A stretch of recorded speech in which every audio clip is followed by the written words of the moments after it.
Warning!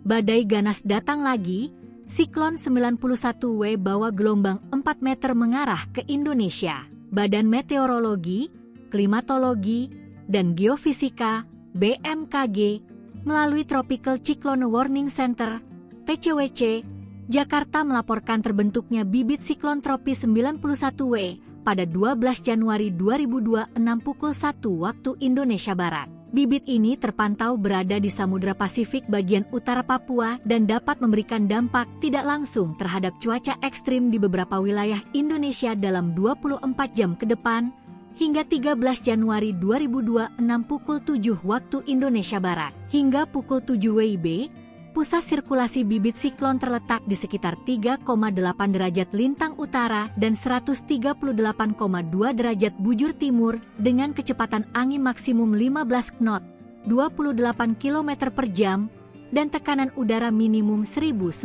hpa. Bibit ini bergerak ke arah barat laut dan menjauhi wilayah Indonesia serta masih rendah untuk berkembang menjadi siklon tropis. Kendati demikian, bibit siklon tropis 91W juga berdampak secara tidak langsung terhadap cuaca dan kondisi laut.